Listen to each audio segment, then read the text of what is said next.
Okay, YouTube, I'm back again. This is my my bi-monthly breakdown is what I'm going to start calling them, I guess. About every 2 months, it seems like something just falls apart on this car. What you're going to find out quickly if you own one of these, either you need a lot of money to keep them up and running, or you need to learn how to fix cars, because it evidently is very important. I just broke 100,000 miles, and I've had so many issues. I just finished not too long ago a ton of work. Redid the valve cover gasket all the way around here. Had to pull all this out, fuel lines, all of that. At the same time, I did the oil filter housing. So far, I don't see any leaks. It's been actually 2 or 3 months. I'll give it 3 months. I need to change this out since it's been about 2-3 months. That oil catch can collects way more than I ever thought it would. Last time it was completely full, and I think it was actually over full. So I think some of my issues before were from that. My hose from my aftermarket intercooler down there, it came off. I had a weird clamp on there, and I think it was just a crappy clamp. I swapped it out with an old school clamp, and it worked just fine. The spring in this is a knockoff. It was way too loose. It was just sitting open all the time whenever I was at idle, so I decided to swap that out. Well, after I went ahead and did a bunch more work. I've already replaced the alternator. I've already replaced the battery not too long ago, recoated that. I've done the water pump at about 75,000 miles. Redid all of my vacuum lines. So I've done a lot of work to this thing fairly recently, and when it runs, this thing hauls. I've got it Cobb Stage 2 Plus front mount intercooler, so it goes. I've got an aftermarket air filter. But what I noticed is whenever I put the valve cover back on, I was getting some very, very weird misfires. As soon as I hit about 4,000 just trying to rev on it, it would just start misfiring like crazy, all the cylinders. Wasn't really sure what was going on. Looked through the forums, found some information about the DME box underneath here. So I didn't have all this stuff on here, which I'm probably going to have to pull this off again for my current issue. Can't get it off. There we go. So yeah, it looks like I have to take all this off again just to get underneath here and get to this. Just a pain in the ass. I typically try to leave this stuff off as much as possible, as much as I'm in here. But my current issue, the other day on the way to work, I drive about 25 minutes, almost all highway, to work, and 25 minutes or so back.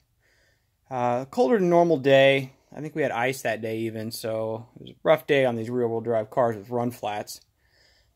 I had a control light come on, like typically the same yellow round light you get whenever you reset your codes with your code reader while you're driving. Wasn't really sure what that was all about. Maybe I hit a bump or something, cable knocked loose. But the current issue, and the way I fixed my previous issue, was in here. I looked at all the wires thinking, okay, well maybe there's an issue with the wires, and I'll pull this off eventually, and I'll video that and probably try to splice it in somewhere. There's one wire that was pinched in there whenever I pulled this off, so I think somebody had been in here before I got the car, and I got the car at like 17,000 miles, so I'm pretty much the only owner on it. I don't know what they were doing in this car originally. Maybe they had like a JB4 and were connecting in there. I have no idea. There is, I believe, a broken latch on this side, so possibly somebody was in there. I'll put it that way. Now, I looked at all the cable connections, looked at the pinched wire. It was fine. I inspected everything. Everything was fine. I just kind of pressed everything down just to be sure, because when you pull all this out, you have to get in here. you remove this power cable here and the ground that's underneath there. So those connections down in here need to come out in order to move all this wiring harness and everything out of your way. So I thought, okay, I'll try that out. All of a sudden, everything worked just fine for forever. Now, what I am seeing and what I've been alluding to is a power issue. So that day I got the control issue. Everything was fine after I got it. Nothing really seemed to be a problem. And then I got to work, went to lunch, came back out from lunch, and went to start my car, and it was dead for a second. And then I took the key out, put the key back in, everything worked just fine. Well, okay, that's weird. The clock restarted. I left, went back to work, went home. I've been kind of going back and forth here and there, just kind of trying to test it, make sure it's okay. And it's been okay until this morning.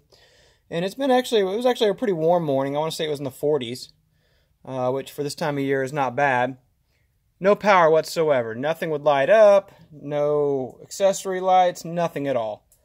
So after work, I got home. I'm in here. I figured, okay, I'll try it again some more. I thought, well, maybe it's the glove box thing.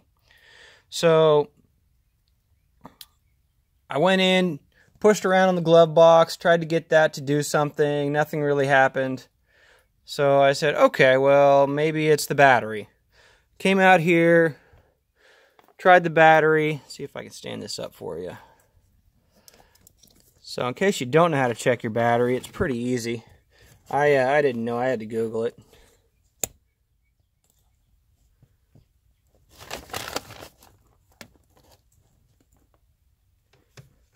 But if you have a multimeter like this one, bottom two, set it to 20 volts, and then run your two connectors. See if I can get this where you can actually see the readout. That ain't gonna work. There, you can kind of see it there. One on the negative, one on the positive. So as you can see, 12.4. Battery was fine. I can check some other spots. I can't get in there.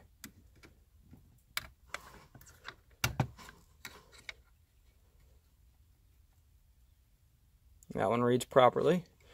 So the battery is being charged by the alternator, which I have replaced, and the voltage regulator probably 15,000 miles ago. So that's all fine. So I thought, okay, well, let's take a look at the IBS cable, which I think mine is this one right. Where's that? It's back here somewhere. You can kind of see where my fingers are. So here's the cable. And here's the connector. I actually just disconnected this, which this is 2006. This is the IBS connector. You can see it actually says IBS on here on this little gray tag right there, IBS. And it works just fine.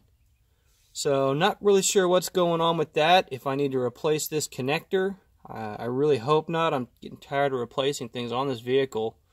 But it did start up just fine. And I've got power as of right now. So just kind of trying to figure out what you guys think it might be. If it is just the IBS connector and I just need to bite the bullet and do it, or maybe it's something else. I will say I got a story about the actual glove box. So I actually took my car in to get it worked on because of the recall. Dropped it off about before the 4th of July. They had it for a little while, gave me a loaner, which I thought was really nice. And got a call like 2 days after 4th of July. It was like 2 years ago, I want to say. And it was from an insurance company saying that they were ready to settle out on the claim on my vehicle. And I said, what are you talking about? The dealership hadn't said anything about any claims or anything. Well, evidently I got hit by a UPS truck back here in this corner. Dented up the bumper, broke that, broke the tail light. And right here, just this one little edge. Are you serious, cat? Hey, get down. Get down. See what I have to deal with here? Freaking savages.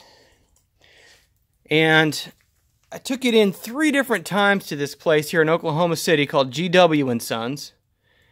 And they tried 3 different times to get the bumper to line up, which they had no luck. They tried to tell me it was a wrong bumper, even though it was a BMW factory bumper from the dealership. When they painted it, you can see here, this is a crack in the paint. How does that even happen? I didn't even know that was a thing. But I've got cracked paint right here where they bondoed it, which they all it was is right here. Right here. This one little section got bent in just a tiny bit. Honestly, if they would have just slapped some touch-up paint on it, it would have probably looked 10 times better than it does right now. But instead, they had to paint the whole quarter panel back here. Everything got painted.